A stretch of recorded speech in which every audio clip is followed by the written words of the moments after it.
Bharat Ratna doctor Bhimrao Ambedkar ಅವರಿಗೆ ಕೋಟಿ ಕೋಟಿ ನಮನ. ಇವರ ಜೀವನವನ್ನು ಆಧರಿಸಿ ಈ ಧಾರಾವಾಹಿಯನ್ನು ನಿರ್ಮಿಸಲಾಗಿದೆ. ರಾಷ್ಟ್ರಕ್ಕೆ, ರಾಷ್ಟ್ರದ ಜನರಿಗೆ ಅಂಬೇಡ್ಕರರ ಕೊಡುಗೆ ಅಪಾರ. ಹಲವಾರು ಅಧಿಕೃತ ಪುಸ್ತಕಗಳನ್ನು ಆಧರಿಸಿ ಈ ಕಥೆಯನ್ನು ತಮ್ಮ ಮುಂದೆ ಇಡಲಾಗಿದೆ. ಈ ಧಾರಾವಾಹಿಯನ್ನು ವಾಹಿನಿಯು ನಿಷ್ಠೆಯಿಂದ ನಿರ್ಮಿಸಿದ್ದು, ಬಾಬಾ ಸಾಹೇಬರ ಜೀವನ ಮತ್ತು ಸವೆಸಿದ ಹಾದಿ ಪ್ರತಿಯೊಬ್ಬರಿಗೂ ಸ್ಫೂರ್ತಿ ನೀಡುತ್ತದೆ ಎಂಬುದನ್ನು ವಾಹಿನಿಯು ಬಲವಾಗಿ ನಂಬಿದೆ. ಭೀಮರಾವ್, ನೀನ ಪೂರ್ಣ ಅನ್ನೋ ಕೈದಿ ಬಗ್ಗೆ ಯಾವ ಮಾತನ್ನು ಆಡೋ ಹಾಗಿಲ್ಲ. ನಾನದಕ್ಕೆ ಅವಕಾಶನೂ ಕೊಡೋದಿಲ್ಲ. ಇಲ್ಲ, ನಾನು ಮಾತಾಡ್ತೀನಿ. ನೀನ್ ಮಾತಾಡೋ ಹಾಗಿಲ್ಲ. ಮಾತಾಡ್ತೀನಿ ಅಂದ್ರೆ ನೀನ್ ನನ್ನ ಮಾತನ್ನು ಕೇಳೋದಿಲ್ಲ. ಕೇಳಲ್ಲ. ಭೀಮರಾವ್, ನೀನ್ ಮಾತಾಡಬಾರ್ದು. ಮಾತಾಡ್ತೀನಿ. ಹಾಗಿದ್ರೆ ಸಾಯಿ.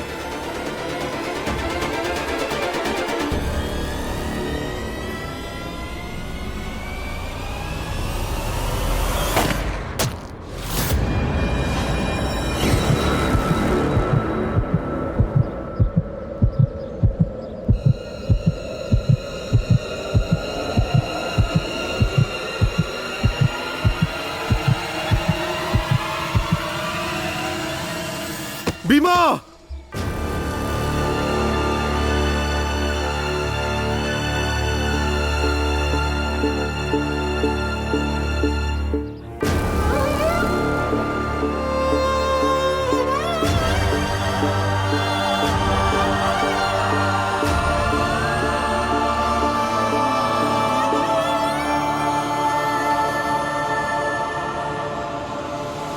ರೀ, ಏನಾಯ್ತು ನಿಮ್ಗೆ?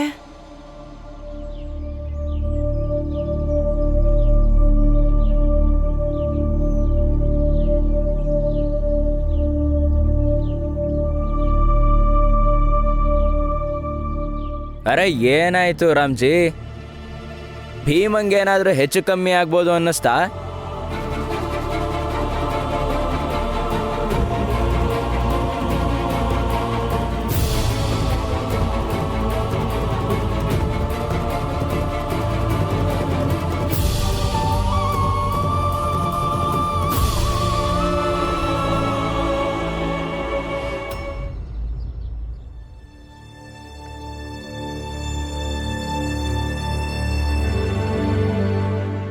ಭೀಮಾ,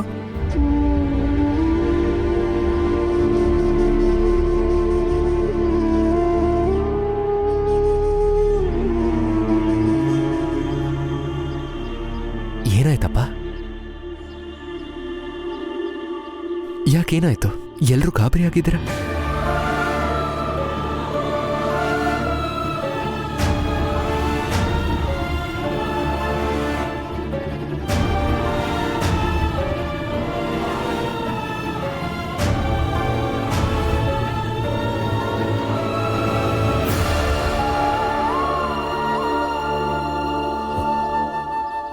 ಭೀಮಾ,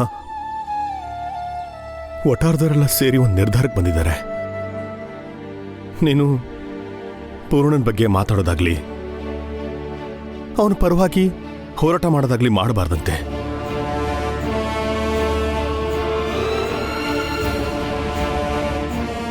ಆದ್ರೆ ಈ ವಿಷಯದ ಬಗ್ಗೆ ನಾವು ರಸ್ತೆಲೇ ಮಾತಾಡಾಯ್ತಲ್ವಾ ಅಪ್ಪ? ಮಾತಾಡಿಲ್ಲ. ನೀನು ನಿನ್ನ ನಿರ್ಧಾರನ ಹೇಳ್ದೆ, ಹೇಳಿ ಹೊರಟ್ಬಿಟ್ಟೆ ಅಷ್ಟೇ. ಆದರೆ ನಿನ್ನ ನಿರ್ಧಾರನ ನಾನು ಒಪ್ತಿಲ್ಲ. ನಾನು ಆಗ್ಲೂ ಅದನ್ನೇ ಹೇಳಿದ್ದೆ, ಬೇಡ ಅಂದ್ರೆ ಬೇಡ. ಆದ್ರೆ ಅಪ್ಪ, ನನ್ ಮಾತ್ ಕೇಳು. ವಠಾರದವರು ಮಾತಾಡ್ಬೇಕೀಗ. ಈಗ್ಲೇ ನಿಮ್ ನಿರ್ಧಾರ ಹೇಳಿ. ನನ್ನ ಪಕ್ಷದಲ್ಲಿ ಯಾರ್ಯಾರಿದ್ದೀರಾ? ಭೀಮ ಈ ನಾಟಕನ ನಿಲ್ಲಿಸ್ಬೇಕು ಅನ್ನೋರು. ಅರೆ ನಾವಿದೀವಿ ಜೀಜಾ. ನಾವಿದ್ದೀವಿ.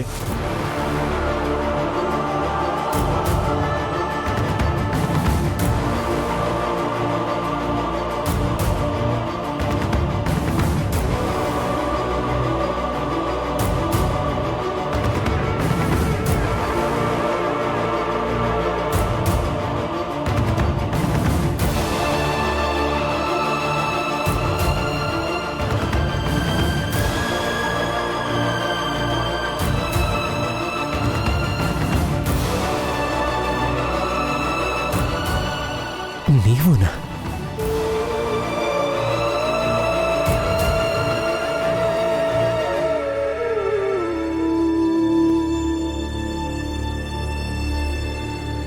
ನೋಡು ಭೀಮಾ, ಇದು ನಿನ್ ವಠಾರದವ್ರು ತಗೊಂಡಿರೋ ನಿರ್ಧಾರ. ಈ ವಠಾರದಲ್ಲೇ ನೀನಿರೋದು. ಅರೆ ಭೀಮ್ರಾವ್, ಇಲ್ಲಿ ನಿನ್ನ ವಿರೋಧಿಗಳು ಮಾತ್ರ ಬೇಡ ಅಂತಿಲ್ಲ, ನಿನ್ನ ಸಮರ್ಥಕರು ಇದಾರಲ್ಲ ಅವರು ಬೇಡ ಅಂತಿದ್ದಾರೆ.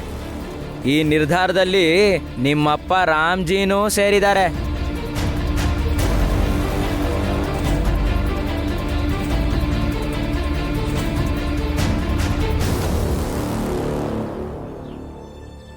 ಭೀಮಾ,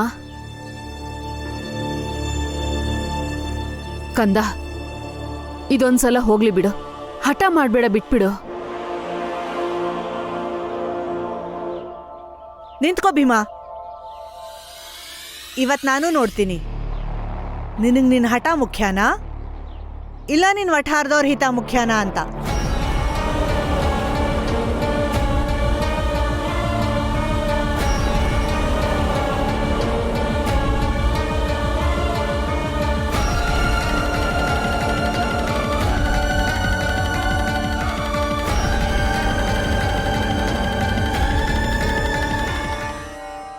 ಭೀಮಾ, ನಿನ್ನ ಈ ಉದ್ದೇಶದ ಮೇಲೆ ನಮಗೆ ಯಾವ ನಂಬಿಕೆನೂ ಇಲ್ಲ ಅಂತ ಅನ್ಕೋಬೇಡ. ಆದರೆ ಇದೊಂದ್ಸಲ ನೀನು ಈ ವಿಷಯದಿಂದ ದೂರ ಇದ್ರೇ ಒಳ್ಳೆಯದು. ಹೌದು ಭೀಮಾ, ಜಗತ್ತಲ್ಲಿ ಎಲ್ರಿಗೂ ಕಷ್ಟ ಇರುತ್ತೆ, ಆದರೆ ಎಲ್ಲರ ಕಷ್ಟಕ್ಕೂ ನಾವೇ ಹೋರಾಡಬೇಕಾ? ಹೌದು, ಇದರಿಂದ ಎಲ್ಲರೂ ಅಪಾಯಕ್ಕೆ ಸಿಲ್ಕೋ ಥರ ಆಗುತ್ತೆ. ನಿಮ್ಮ ಉದ್ದೇಶ ಏನೋ ಒಳ್ಳೇದೆ, ಆದ್ರೆ ಹೋರಾಟಕ್ಕೂ ಒಂದು ಮಿತಿ ಇರುತ್ತಲ್ವಾ? ಮಿತಿ ದಾಟಿ ಪೂರ್ಣ ಅಂದ್ರೆ ನಮ್ಮ ಮಿತಿಗೆ ಬರಲ್ವಾ? ಅದಕ್ಕೆ ಇಲ್ಲ, ಬರಲ್ಲ. ನಿನ್ನೆ ತನಕ ಪೂನಾ ಜೈಲಲ್ಲಿದ್ದವನು ನಮ್ಮ ಮಿತಿಗೆ ಹೇಗೆ ಬರ್ತಾನೆ? ಇಲ್ಲ ಅಲ್ವಾ? ಈಗ್ಲೂ ಹೇಗೆ ಬರ್ತಾನೆ? ನನ್ನ ಮಿತಿಗೆ ಬರ್ತಾನೆ ಅಪ್ಪ.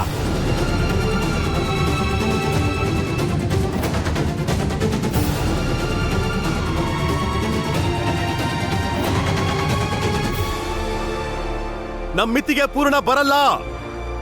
ಕೇಳಿಸ್ತಾ?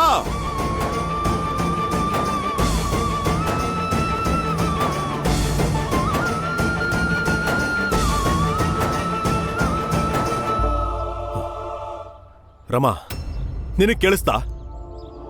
ನಮ್ಮಿತಿಗೆ ಪೂರ್ಣ ಬರಲ್ಲ, ಬರಲ್ಲ ಅಷ್ಟೇ. ಹೋಗಿ ನಿನ್ನ ಗಂಡನಿಗೆ ಹೇಳು, ಹೇಳು. ಒಂದ್ ವೇಳೆ ಭೀಮಾ ನಮ್ಮ ಮಾತು ಕೇಳಲಿಲ್ಲ ಅಂದ್ರೆ ನಾವು ವಠಾರದವರೆಲ್ಲ ಸೇರ್ಕೊಂಡು ನಾವೇ ಶಿಕ್ಷೆ ಕೊಡಬೇಕಾಗತ್ತೆ. ಕಾನೂನು ಕಾಯ್ದೆ ಅಂತ ಬಡ್ಕೋತಿರ್ತಾನೆ ಅಲ್ವಾ? ಈಗ ಭೀಮ್ರಾವ್ ನಮ್ಮ ಕಾನೂನನ್ನ ಒಪ್ಪಲೇಬೇಕು.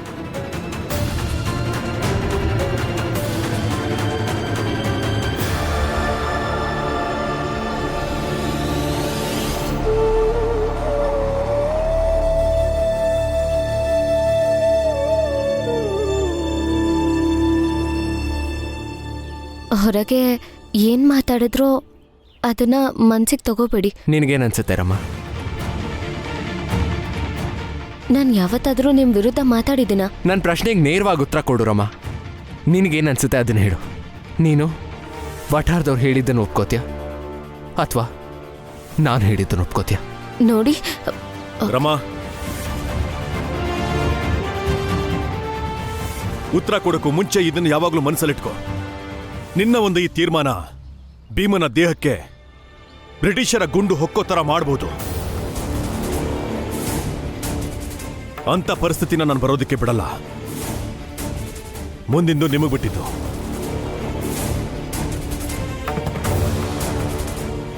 ಹೇಳು ರಮ್ಮ, ಏನ್ ನಿನ್ ತೀರ್ಮಾನ? ನಾನು ನಿಮ್ಗೇನಾದ್ರೂ ತಿನ್ನಕ್ ತಂದ್ಕೊಡ್ತೀನಿ. ನಿಂತ್ಕೋ. ಮೊದಲು ನನ್ನ ಪ್ರಶ್ನೆಗೆ ಉತ್ತರ ಕೊಡು. ನಿನ್ನ ತೀರ್ಮಾನ ಏನು? ತಿನ್ನೋದು ಆಮೇಲೂ ತಿನ್ಬೋದು. ರಮಾ, ಉತ್ತರ ಕೊಡು. ನಿನ್ನ ತೀರ್ಮಾನ ಏನು ಅಂತ ಹೇಳು. ಯಾವ ಹೆಂಡತಿ ತಾನೆ ತನ್ನ ಗಂಡ ಗುಂಡು ಹಾರಿಸ್ಕೊಳ್ಳಿ ಅಂತ ಆಸೆ ಪಡ್ತಾಳೆ ಹೇಳಿ? ಎಲ್ರೂ ಏನ್ ಅನ್ಕೋತಿದ್ದಾರೋ ನಾನು ಅದೇ ಅನ್ಕೋತಿದ್ದೀನಿ. ಈ ಸಲ ನಾನು ಆಸೆ ಪಡೋದು ನೀವು ಇದೆಲ್ಲ ಏನೂ ಮಾಡದೇ ಇರಲಿ ಅಂತ.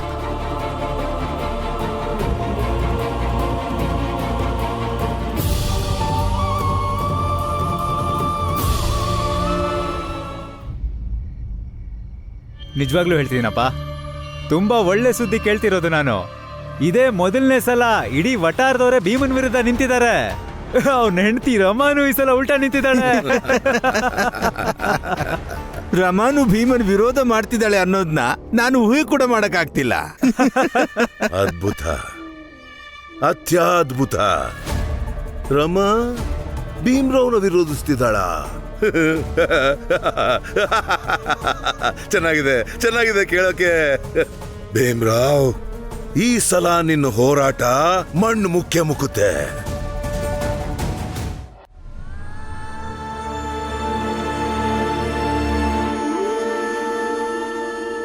ಮೊದಲು ನಾನು ಆಸೆ ಪಡ್ತಿದ್ದೆ ನೀವು ಹೋರಾಡ್ಲಿ ಅಂತ.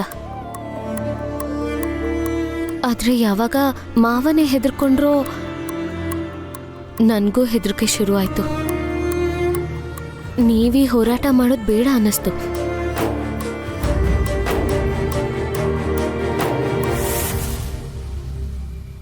ನನಗೆ ಯಾರೋ ಹೇಳಿದ್ರು, ಯಾವುದಾದ್ರೂ ವಕೀಲರಿಂದ ಒಂದು ಲೆಟರ್ ತಗೊಂಡು ಕೋರ್ಟಿಂದ ಪರ್ಮಿಷನ್ ತಗೊಂಡ್ರೆ, ಕೋರ್ಟ್ ಲಿಖಿತ ರೂಪದಲ್ಲಿ ಕೊಟ್ರೆ ನಾವು ಜೈಲಲ್ಲಿರೋ ಯಾವುದೇ ಖೈದಿಗಳನ್ನ ಭೇಟಿ ಮಾಡ್ಬೋದು. ಈಗೇನು ಯೋಚಿಸ್ತಿದ್ದೀನಿ ಅಂದರೆ,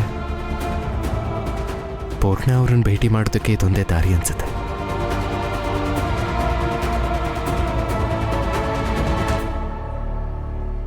ಪೂರ್ಣ ಅವ್ರಿಗೆ ನ್ಯಾಯ ಕೊಡ್ಸೋದ್ರ ಜೊತೆಗೆ ವಟಾರದವ್ರ ಬಗ್ಗೆ, ಮಾವನ್ ಪ್ರೀತಿ, ಇದ್ರ ಬಗ್ಗೆ ಚಿಂತೆ ಇಲ್ವಾ?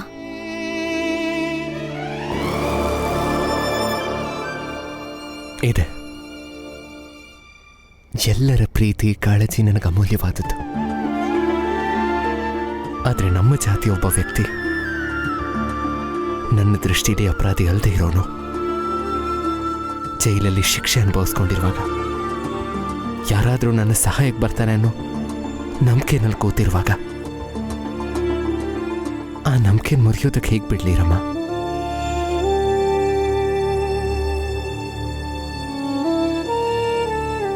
ಇಲ್ಲಿ ನೋಡಿ, ಈಗ ಇದನ್ನೆಲ್ಲ ಯೋಚನೆ ಮಾಡೋದು ಬಿಟ್ಬಿಡಿ. ಯಾವಾಗ ಪರಿಸ್ಥಿತಿ ತಣ್ಣಗಾಗುತ್ತೋ ಆಗ ಮುಂದೇನ್ ಮಾಡ್ಬೇಕು ಅಂತ ಯೋಚಿಸಿ. ಹಾಗೆ ಈ ಹೋರಾಟಕ್ಕೆ ಬೇರೆ ದಾರಿ ಸಿಗ್ಬೋದಲ್ಲ. ನೀವು ಇದನ್ನ ಜ್ಯೋತಿಬಾ ಫುಲೆ ಸಂಸ್ಥೆಗೆ ತಿಳಿಸ್ಕೊಡಿ.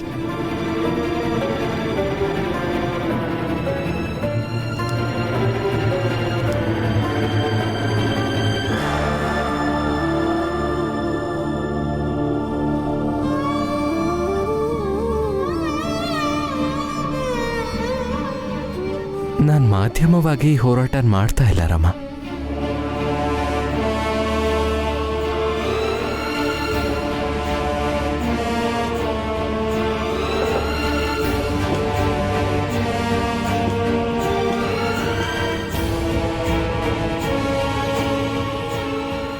ನೀವಿದನ್ನ ಮುಂದುವರ್ಸಿದ್ರೆ ಎಲ್ರೂ ಮನ್ಸಿಗೂ ನೋವಾಗುತ್ತೆ.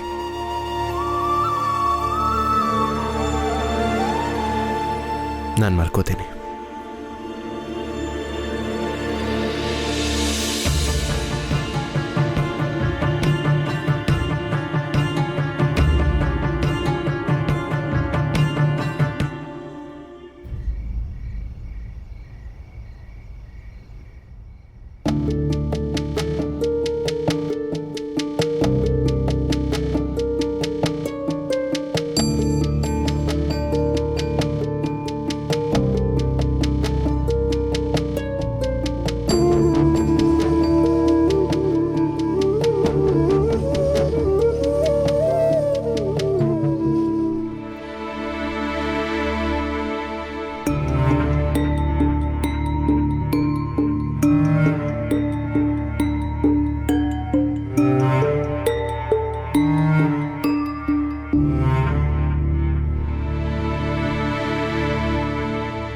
ವಟಾರದವರೆಲ್ಲ ಸೇರಿ ಒಂದು ನಿರ್ಧಾರಕ್ಕೆ ಬಂದಿದ್ದಾರೆ. ನೀನು ಪೂರ್ಣನ ಬಗ್ಗೆ ಮಾತಾಡೋದಾಗ್ಲಿ, ಅವನ ಪರವಾಗಿ ಹೋರಾಟ ಮಾಡೋದಾಗ್ಲಿ ಮಾಡಬಾರ್ದಂತೆ. ಯಾವ ಹೆಂಡತಿ ತಾನೆ ತನ್ನ ಗಂಡ ಗುಂಡು ಹೊಡಿಸ್ಕೊಳ್ಳಿ ಅಂತ ಆಸೆ ಪಡ್ತಾಳೆ ಹೇಳಿ? ಈಗ ಎಲ್ಲರೂ ಮಲಗಿದ್ದಾರೆ. ಇದೇ ಸರಿಯಾದ ಸಮಯ ಹೊರಗೆ ಹೋಗೋದಕ್ಕೆ. ಇಲ್ಲಾಂದ್ರೆ ಮತ್ತೆ ಅಡ್ಡ ನಿಲ್ತಾರೆ.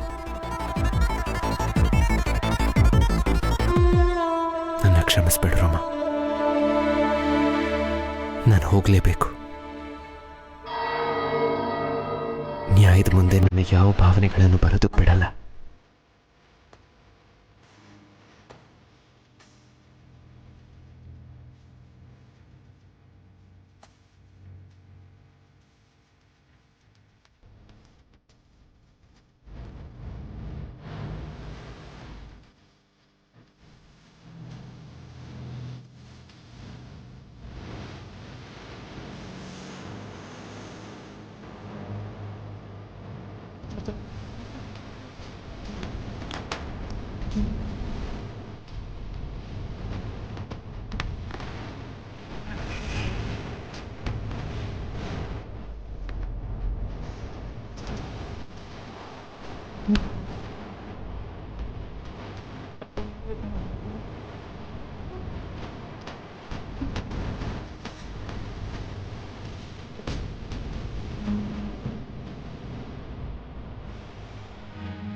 ಮನೆಯವರೆಲ್ಲ ಇಷ್ಟೊಂದು ಹೇಳಿದ್ರು ನಿಮ್ಗೆ.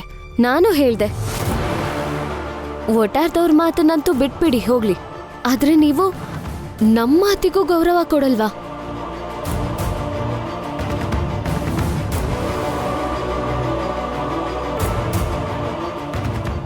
ಖಂಡಿತ ಗೌರವ ಇದೆ ರಮ, ಖಂಡಿತ ಇದೆ. ಅದೇ ಕಾರಣಕ್ಕೆ ಈ ರಾತ್ರಿ ಮನೆಯಿಂದ ಆಚೆ ಹೋಗೋದಕ್ಕೆ ನೋಡ್ತಾ ಇರೋದು. ನೀವೆಲ್ಲ ಮಲಗಿರೋ ಹೊತ್ತಲ್ಲಿ ಅಕಸ್ಮಾತ್ ನಿಮ್ಮ ಕಣ್ಣು ಮುಂದೆ ನಾನು ಹೊರಟಿದ್ದಿದ್ರೆ ನೀವಿನ್ನಷ್ಟು ನೋವು ಪಡ್ಕೋತಿದ್ರಿ. ನಿಂಗಷ್ಟೆಲ್ಲ ಕಾಳಜಿ ಇಲ್ಲ ಬಿಡು. ನಿಮ್ಮಪ್ಪನ ಮಾತಿಗೆ ಗೌರವ ಕೊಡ್ತಿಲ್ಲ. ಸುಮ್ಮನೆ ಹೋದ್ ಬಂದ್ ಕಡೆಯಲ್ಲೆಲ್ಲ ಏನೋ ಗೌರವ ಕೊಡ್ತೀನಿ ಅಂತ ಪುಂಗಿ ಉತ್ತ್ಯಾ. ನಿನ್ನ ನಾಟಕ ನಿಲ್ಸಿ ನಿನ್ ಕೆಲಸ ನೋಡ್ಕೊ ಹೋಗು. ಅಲ್ಲ, ಅದು ಹಾಗಲ್ಲ. ಮತ್ತಿನ್ನೇನು, ನಮಗೂ ಅರ್ಥ ಮಾಡಿಸು, ನಾವು ಅರ್ಥ ಮಾಡ್ಕೊಳ್ತೀವಿ. ಸಮಾಜ, ಜಗತ್ತು, ಪ್ರಗತಿ, ಬದಲಾವಣೆ ಅಂತ ಇಷ್ಟೊಂದೆಲ್ಲ ಮಾತಾಡೋ ನನ್ನ ಮಗನ ಹತ್ರ ಅವನ ತಂದೆಗೆ ಅಂತ ಏನು ಉತ್ತರ ಇದೆ ಅವನ ಹತ್ರ? ಅವನಣ್ಣ ಅತ್ತಿಗೆಗೆ ಏನಂತ ಹೇಳ್ತಾನೆ? ಅತ್ತಿಗೆ ಬಗ್ಗೆ ಏನಿದೆ ಮನಸ್ಸಲ್ಲಿ? ಹೆಂಡತಿ ಬಗ್ಗೆ ಏನ್ ತಿಳ್ಕೊಂಡಿದ್ದಾರೆ? ಹೌದು ಭೀಮಾ, ಭಿನ್ನಾಭಿಪ್ರಾಯದ ಬಗ್ಗೆ ಮಾತಾಡ್ತಾ ಇದೀವಿ ಅಷ್ಟೇ. ನಿನ್ನ ಜಾತಿ ಬಗ್ಗೆ ನಿನಗಿರೋ ಕಾಳಜಿ ಬಗ್ಗೆ ಅಲ್ಲ. ಈ ವಿಚಾರದಲ್ಲಿ ತಪ್ಪಿಳ್ಕೊಬೇಡ ನೀನು. ಆದರೆ ನಮ್ಮ ಭಾವನೆಗಳಿಗೆ ಯಾವ ಬೆಲೆನೂ ಕೊಡಲ್ವ ನೀನು? ಭಾವ, ಇವತ್ತು ನೀವು ಹೊರಟ್ರೆ ನಿಮ್ಮ ದೃಷ್ಟಿಲಿ ಇದು ಸರಿ ಇರ್ಬೋದು, ಆದರೆ ನಮ್ಮ ದೃಷ್ಟಿಲಿ ನೀವು ಮಾಡ್ತಿರೋ ತಪ್ಪು ಅನ್ನಿಸ್ತಿದೆ. ನೋವಾಗುತ್ತೆ ನಮಗೆ. ಭೀಮಾ, ನಾವೆಲ್ಲ ನಿನ್ನ ಜೊತೆಲಿದ್ದೀವಿ. ನಿನ್ನ ಸಂಘರ್ಷದಲ್ಲಿ, ನಿನ್ನ ಕನ್ಸುಗಳಲ್ಲಿ ಸದಾ ಜೊತೆಗಿದ್ದೀವಿ, ಮುಂದೇನೂ ಇರ್ತೀವಿ. ಆದರೆ ಈಗ ನಮಗೆ ಭಯ ಆಗ್ತಿದೆ. ಹಾಗಾಗಿ ಈ ಸಮಯದಲ್ಲಿ ನೀನು ನಮ್ಮ ಜೊತೆಲಿದ್ದು ನಮ್ಮೆಲ್ರಿಗೂ ನೀನು ಧೈರ್ಯ ತುಂಬಬೇಕು. ಎಲ್ರೂ ಹೇಳೋದೆಲ್ಲ ಹೇಳಾಗಿದೆ, ಈಗ್ಲಾದ್ರೂ ಮಾತಾಡು.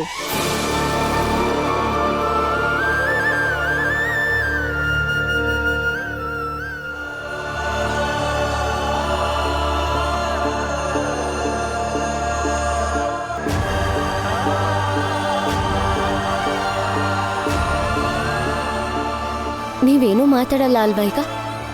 ಏನೂ ಮಾತಾಡಬೇಡಿ, ಸುಮ್ಮನೆ ಮನೆ ಒಳಗೆ ಬನ್ನಿ. ಅಥವಾ ಹೇಳ್ಬಿಡಿ ರಮ ನನ್ನ ಕೈ ಬಿಡು ಅಂತ. ಬಿಟ್ಬಿಡ್ತೀನಿ, ನಾನು ಮಾತೇ ಆಡಲ್ಲ. ನಿರ್ಧಾರ ನಿಮಗೆ ಬಿಟ್ಟಿದ್ದು.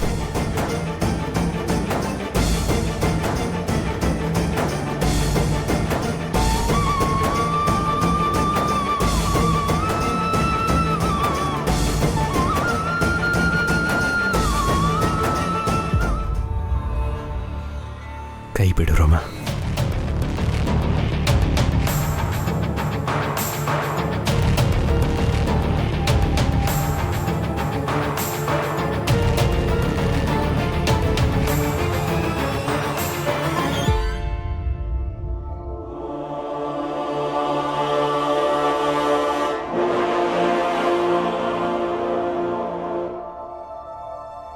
ನೋಡಿ, ನನಗೆ ಗೊತ್ತಿದೆ,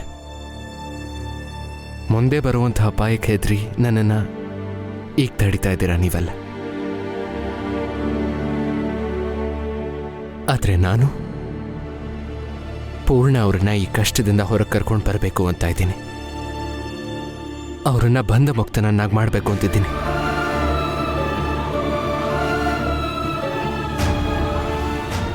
ನನ್ನ ಬಗ್ಗೆ ನಿಮಗಿರೋ ಕಾಳಜಿ ಅದು ನಿಮ್ಮ ಪ್ರೇಮದ ಸಂಕೇತ.